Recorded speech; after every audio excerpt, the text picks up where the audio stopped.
बंधुओं, अभी एक भजन होगा और भजन के साथ साथ सभी भाई बहन अपने अपने इष्ट का ध्यान करेंगे।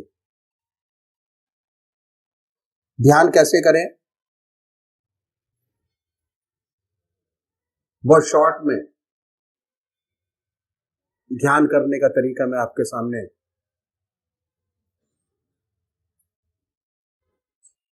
बताता हूं। संसार में दो प्रकार के भक्त हैं, एक साकार पुजारी और दूसरे निराकार, और ये बहुत पुराने जमाने से चले आ रहे हैं। क्यों? भक्त का स्वभाव कुछ ऐसा ही है, किसी को चेहरे से प्यार होता है, किसी को नाम से प्यार होता है। जिनको चेहरे से प्यार होता है वो है साकार पुजारी, जिन्हें शक्ल से प्यार नहीं होता वो है निराकार। हमारे संतों ने जो ग्रस्त में हुए दोनों के लिए रास्ता बताया, साकार के लिए भी और निराकार के लिए भी। साकार पुजारी सबसे पहले ये निश्चित करे कि परमात्मा की कौन सी मूर्त ऐसी है, कौन सी मूर्ति ऐसी है जिसमें भगवान की सबसे ऊंची भावना आप डाल सकते हो, उसे अपनाइए। उनको पकड़िए, उनको कभी बदले नहीं। एक इष्ट की उपासना, एक इष्ट का ध्यान, एक इष्ट का मनन। ऐसा नहीं कि आज आप राम की पूजा करें, कल कृष्ण की, परसों माँ की, तरसों देवी की। ध्यान नहीं बनेगा। अगर अपना इष्ट रोज रोज बदलेंगे, जल्दी जल्दी चेंज करेंगे, तो ध्यान आपका नहीं बनेगा। पूजा का जो मकसद है वो है चित्त की एकाग्रता प्राप्त करना, कंसंट्रेशन ऑफ माइंड, और वो जब ही होगा जब आपका एक इष्ट हो। और जब एक इष्ट होगा तभी आध्यात्मिक अनुभव आपके खुलेंगे। एक इष्ट की उपासना। तो ये मानिए, जिस इष्ट को आप मानते हैं कि वो इष्ट हमारा सशरीर हमारे सामने विद्यमान है, अपने सामने उनकी पवित्र मूर्त को बनाएं, बड़े प्यार से। बड़ी बड़ी आंखें हैं, गोल चेहरा है, जटाएं हैं, सर्पों की माला है, बनाएं अपने सामने अपने इष्ट को। दिल हमारा धड़कता रहता है, दिल की हर धड़कन से जो मंत्र आपका है उसको उच्चारित होते सुने कि हमारे हृदय से हमारे दिल का नाम, हमारे इष्ट का नाम निकल रहा है और हम उसको सुन रहे हैं। और जब तक ऐसा ना हो तब तक जिह्वा से बड़े प्यार से, बड़े आराम से उस नाम को ले सकते हैं। पर होता क्या है कि थोड़े समय तक तो नाम चलता है, उसके बाद मन इधर आकर कहीं भाग जाता है। पता कैसे लगता है? पता ऐसे लगता है कि हमारी आत्मा हमारे मन को देखती रहती है, वो बताती रहती है कि हमारा मन क्या कर रहा है। जैसे ही आपका मन ये कहे कि आपका ध्यान आपके इष्ट के चरणों से हट गया, फिर दोबारा अपने मन को पकड़िए, अपने इष्ट की याद में लगाएं। फिर कहीं दूसरी जगह मन चला जाएगा, उनको पकड़िए, अपने इष्ट की याद में लगाएं। निरंतर प्रयास करना पड़ेगा। यकीन मानिए, अगर आप 20 मिनट की कंसंट्रेशन में, ध्यान में आज आपके 50 विचार आ रहे हैं, तो आप अभ्यास से, अगर निरंतर अभ्यास करते रहेंगे तो एक दिन ऐसा आएगा कि जब जैसे ही आप पूजा में बैठेंगे, आपका मन आपके इष्ट के चरणों में लगा होगा। दूसरे वो भाई हैं निराकार भगवान के उपासक है, ओम अल्लाह वाहिगुरु, बड़े प्यार से बैठे। मन को साफ कीजिए और ये महसूस करें कि हमारे दिल से ओम नाम निकल रहा है और हम उसको सुन रहे हैं बड़े प्यार से। ओम ओम ओम। जैसे कोई दूसरा विचार आए, उन विचारों को हटाइए, फिर अपने इष्ट की याद में लगिए, अल्लाह अल्लाह, बड़े प्यार से। सांसारिक विचार आएंगे, उनको हटाएं, फिर अपने इष्ट की याद में लगे, फिर हटाएं, फिर अपने इष्ट की याद में लगे। तो अभी एक भजन होगा और भजन के साथ साथ सभी भाई बहन अपने अपने इष्ट की याद में बैठेंगे।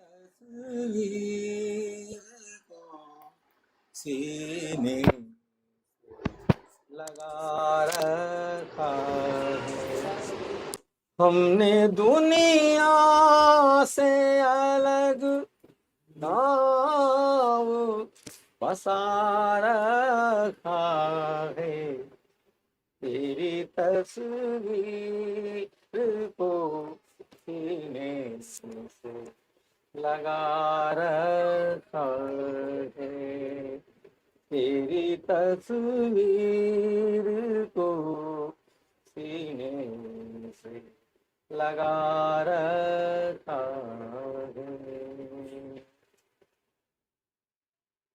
मेरी किस्मत की लकीरों को सजाया तूने, मेरी किस्मत की लकीरों को सजाया तूने, एक नाचीज को पलकार बनाया तूने, मैंने हर बोल तेरा दिल में सजा रखा है, मैंने हर बोल तेरा दिल में सजा रखा है, हमने दुनिया से अलग गाँव बसा रखा है, तेरी तस्वीर को सीने से लगा रखा है।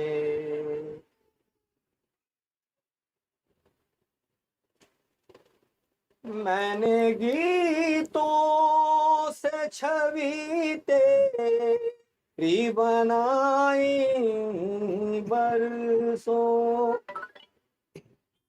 मैंने गीतों से छवि तेरी बनाई बरसों, दूर रह कर तुझे आवाज सुनाई बरसों, इसलिए तूने मुझे गैर बना रखा है, इसलिए तूने मुझे गैर बना रखा है।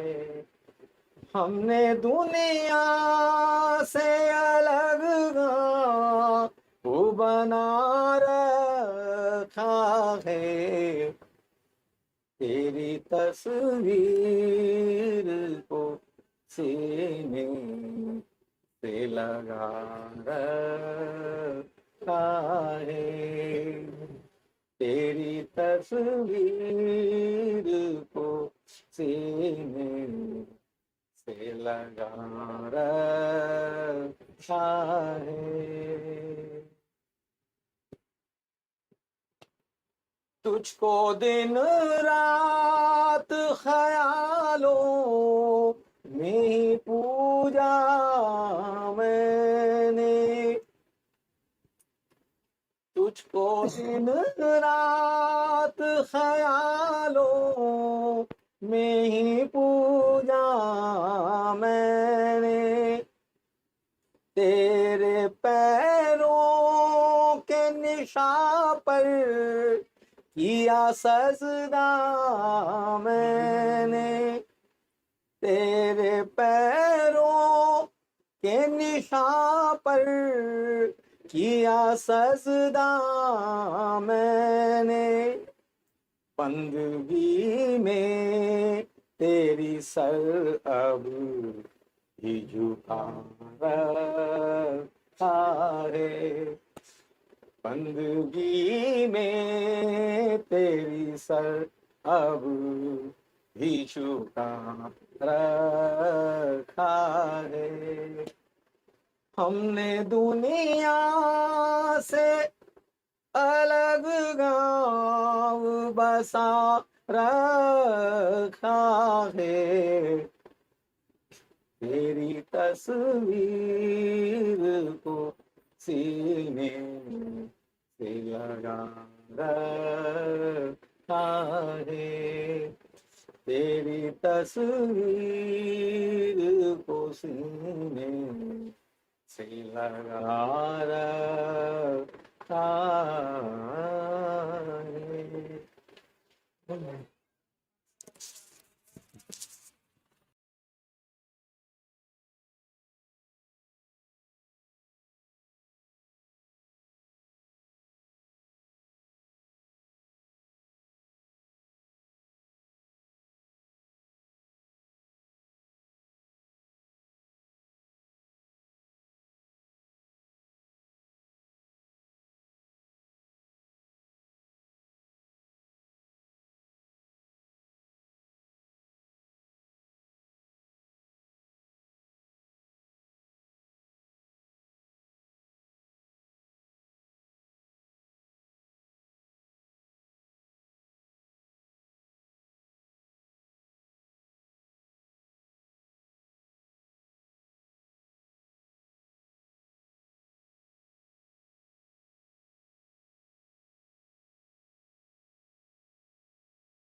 I am only a tool in his hands, मैं एक यंत्र हूँ, मुझसे जो भगवान काम लेता कर देता हूँ, नतीजा उसके हाथ में। जहाँ उसके दिल में ये भावना पैदा हो गई, यही काम अब उसको जीवन मुक्त अवस्था तक ले जाएगा। सच्ची निष्काम का कर्मता उसमें पैदा हो। अब वो नहीं करता, ईश्वर करता है। वो तो एक यंत्र है उस प्रभु के हाथ का, जो वो कराता है वो कर लेता है अपने आप, अलग, नॉन अटैच्ड। तो यही कर्म अब वर्शिप बन गया। That work is change into worship. अब फैक्ट्री में लिखा रहता है work is worship, work is worship, but every work is not worship. Every work is not, हम उसका काम समझ के किया जाता है, वो वर्शिप। ये हमने देखा कि अगर हमारे किसान भाई चाहे और अभ्यास करें, जैसा भगवान कृष्ण ने गीता में कहा, अभ्यास। अगली बात है वैराग। वैराग पर उन्होंने बड़ा जोर दिया है, और वैराग का मतलब हम बड़ा गलत समझते हैं। हम वैरागी किन्हें कहते हैं कि जिन्होंने कपड़े पहनने छोड़ दिए, घर बार छोड़ दिया, संसार छोड़ दिया, जंगलों में गुफाओं में। वैरागी वास्तव में कौन है और कैसे हो सकता है? चाहे सारे वस्त्र उतार के जंगल में रहे, चाहे सारे वस्त्र पहन के दुनिया में रहे, कोई फर्क उसका नहीं। वैराग के माने क्या है? जब आपका हृदय परमात्मा की याद में गहरा डूबा, न घर का सरोवर, आपका हृदय तो परमात्मा में गहरा डूबा है। जब ऐसी अवस्था आ जाती है तो इस व्यक्ति को हम वैरागी कहते हैं। जंगल में अगर ऐसी अवस्था है तो वो भी वैरागी है, और संसार में है और उसके मन की यही दशा, लेकिन मन विचारों से खाली नहीं है तो वैरागी नहीं। वैरागी तो वो है कि जिसके मन में कोई विचार नहीं है, नो मॉडिफिकेशंस ऑफ माइंड। हाँ, आत्मा में ही निरंतर निवास करता है, वो है वैरागी। चाहे बस धारण करे या बिल्कुल नंगा होकर रहे, कोई अंतर नहीं, कोई फर्क नहीं। Reality is this. तो इसीलिए अभ्यास, एंड वैराग फॉलोज अभ्यास। आप अभ्यास करते परमात्मा में ध्यान लगाने का। जितनी देर आप परमात्मा की गहरी याद में डूबे हैं, दुनिया का कोई विचार आपके मन में नहीं है, उस पीरियड के लिए आपसे बड़ा वैरागी कौन है? कोई नहीं। दिस इज रियल वैराग। अभ्यास के बाद वैराग फॉलो करता है, अपने आप आता है। हमने ये देखा, अगर हमारे किसान भाई चाहे तो अपना जीवन ईश्वर में बना सकते हैं। बड़े बड़े योगी, स्टॉलवर्ड्स, स्पिरिचुअलिस्ट जैसे अब तक पैदा करते आए, आज भी कर सकते हैं। अवसर मौजूद है, अगर हम अवसर का पूरा फायदा उठाएं तो क्या कहने हैं, बदल जाए। जो रियल कल्चर है हमारा, हमारे गांव में था। हमारे देश का सच्चा कल्चर गांव में था, और गांव में प्रेम की गंगा बहती थी। गांव में ताले लगाने की आवश्यकता है। ये तो कुछ ही साल पहले की बात है। गांव में ताले नहीं लगते थे। कहीं बाहर गए तो अपने पड़ोसी को कहेंगे भैया बाहर जा रहे हैं, देख रेख रख ले, खाली कुंडी लगी है, नो लॉक। गांव की बेटी सारे गांव की इज्जत। मजाल है जो उसकी तरफ कोई टेढ़ी निगाह से देख लेगा, सारा गांव निछावर हो जाए। This is our culture. ये थी हमारी सभ्यता।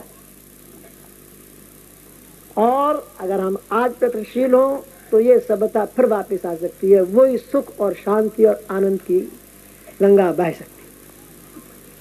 अब मैं दूसरा वर्ग लूंगा। दूसरा वर्ग है बिजनेसमैन। ये भी बहुत बड़ा तबका है। इसमें व्यापारी, इंडस्ट्रियलिस्ट सब आ जाते। हमारे देश में 2% इंडस्ट्रियलिस्ट और व्यापारी तो ऐसे हैं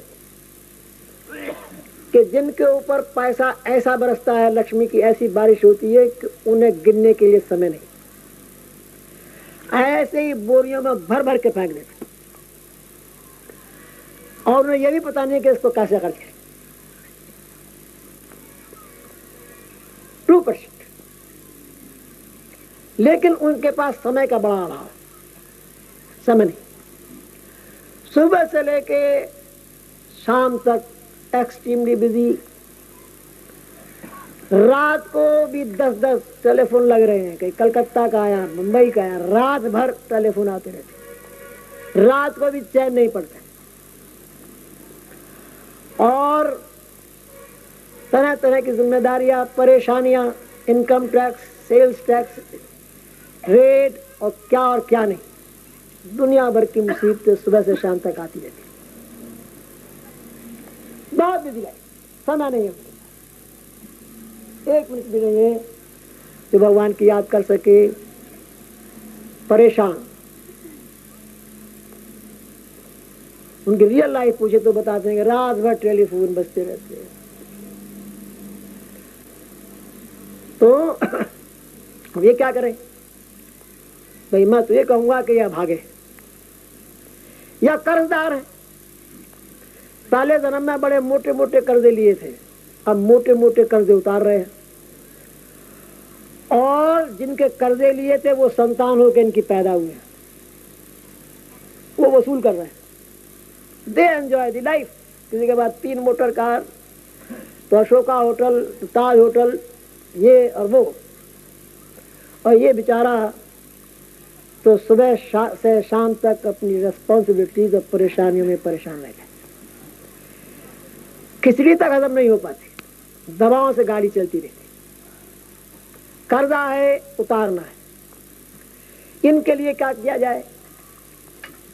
कुछ नहीं कर सकते। लेकिन संत महात्मा बड़े दयालु, उन्होंने इनके लिए भी रास्ता बताया, और बड़ा सुंदर रास्ता बताया। उन्होंने कहा भी ठीक है, आपकी लाइफ बहुत बिजी है, कोई शक नहीं, लेकिन कोई काम तो ऐसा होगा आपका जो बार बार करते होंगे दिन भर में, करने पड़ते हैं, और दिन में 1000 जगह दस्तखत करने पड़ते हैं, या बिल बनाने पड़ते हैं, कैश में बनाना पड़ता है, कैश गिनना पड़ता है। कोई भी काम अगर आप रिपीटेडली करते हैं, दिन में बार बार करते हैं, तो उनके लिए उन्होंने रास्ता बताया, और बड़ा सुंदर रास्ता बताया। ग्राहक आया, आपने कैश मेमो लिखना शुरू किया। कैश मेमो लिखने से पहले कहिए ओम, अपने प्रभु का नाम लीजिए, लिखना शुरू कीजिए, खत्म हो जाए ओम। एक कैश मेमो पे आपने 2 बार प्रभु को याद किया, अगर 500 दिन में बनाए तो 1000 बार बात किया, अगर 1000 बनाए तो 2000 बार याद किया। अभ्यास, अगर ये अभ्यास भी कर लिया जाए तो जिसे 2000 बार परमात्मा की दिन भर में याद है तो उसे याद बनी रहेगी। इसका एक प्रैक्टिकल सुंदर अनुभव इस सेवक को हुआ। मैं जबलपुर में था, मेरे बॉस थे मिस्टर एस कृष्णन, बड़े ऑर्थोडॉक्स और बहुत ही धार्मिक वृत्ति के, बहुत सुंदर। मेरे गुरु महाराज जबलपुर में पधारे मेरे यहाँ। मैंने ये जानता था कि ये ईश्वर प्रेमी है, भक्त है, उन्हें भी निमंत्रण दिया कि आप पधारें, और वो मैं फैमिली के पधारे। महाराज से बातचीत करते रहे, आधा घंटा 1 घंटा लगाया, और जब चलने के हुए तो कहने लगे कि महाराज आपकी बातें तो बड़ी प्यारी है, लेकिन हमारे पास समय का अभाव है, समय नहीं, कैसे करें? मैंने समय का अभाव? अच्छा आप करते क्या? उन्होंने बताया कि मैं एडमिनिस्ट्रेशन ऑफिस में एडमिनिस्ट्रेशन का सारा काम मेरे हाथ में है। अच्छा एडमिनिस्ट्रेशन का काम है, ठीक है, क्या करना पड़ता है? फाइलों के गट्ठर लगे रहते, सुबह 8 बजे जाता हूँ, रात के 8 बजे आता हूँ, तब भी काम समाप्त नहीं हो पाता। दूसरा प्रश्न उन्होंने ये किया, क्या सारी फाइल आप खुद देखते हैं अपने आप, हर एक केस को? होगा इम्पॉसिबल, नहीं देख सकते।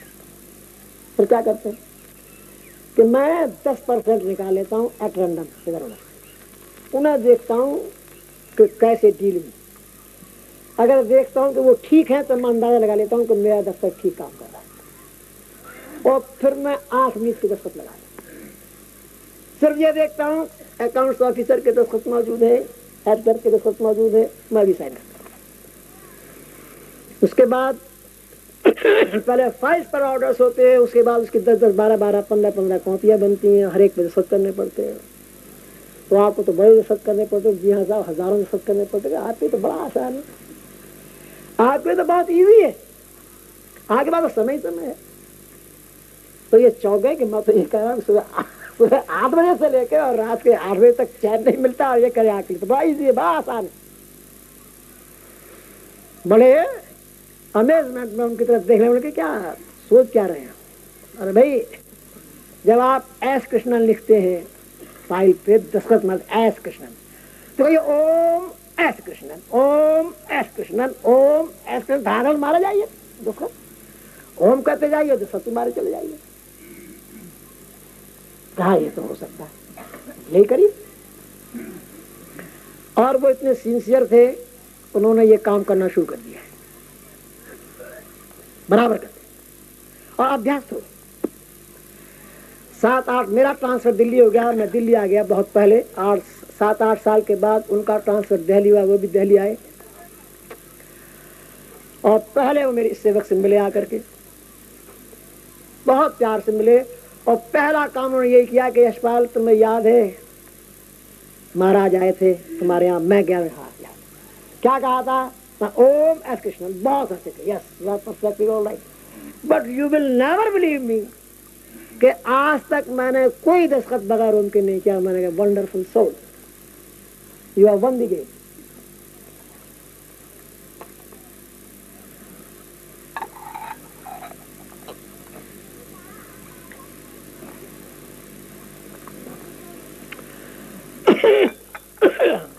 ये ऑफिसर अपनी इंटेग्रिटी, अपनी ह्यूमिलिटी, अपने बिहेवियर के लिए ही was well known in the directorate.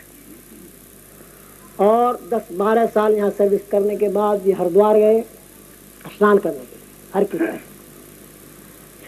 स्नान करके जब भगवान का भजन करते करते ऊपर निकले तो हर की पैरी पर इन्होंने शरीर छोड़ दिया। तो कितना सुंदर अंत पाया, एक छोटी सी बात पकड़ कर। तो इनके लिए भी बताया संतों ने कि भाई अगर आप भी चाहें तो निराश मत होइए, अगर कोई काम बार बार रिपीटेडली करना पड़ता है तो ओम को साथ जोड़ लीजिए, अपने प्रभु के नाम को साथ जोड़, कल्याण हो जाएगा। लेकिन सारे बिजनेसमैन तो ऐसे हैं नहीं, अधिकतर तो दुकानदार ऐसे हैं कि कभी ग्राहक होता है कभी ग्राहक नहीं होता। ऐसे दुकानदार क्या करें, अपनी दुकान पर जाएं, सफाई करें, अपना चीजें लगाएं, और अगर ग्राहक नहीं है अगरबत्ती धूप बत्ती जला के ईश्वर की याद में बैठे, आंख खोल के बैठे, आंख मीच के नहीं, आंख मीच के बैठेंगे तो कोई सामान उठा के ले जाएगा। आंख खोल के बैठे, ईश्वर की याद करें। जब ग्राहक आ जाए तो ईश्वर की याद को छोड़, ग्राहक से लग जाए, और जब ग्राहक सेटिस्फाई होकर चला जाए, अब और कोई काम नहीं है तो फिर ईश्वर की याद करें, भगवान की याद करें। जब ग्राहक आ जाए ईश्वर की याद करें, कोई गुनाह नहीं, ईश्वर की याद छोड़ दीजिए, सेटिस्फाई। जब वो सेटिस्फाई होकर चला गया, अब कोई काम नहीं तो ईश्वर की याद।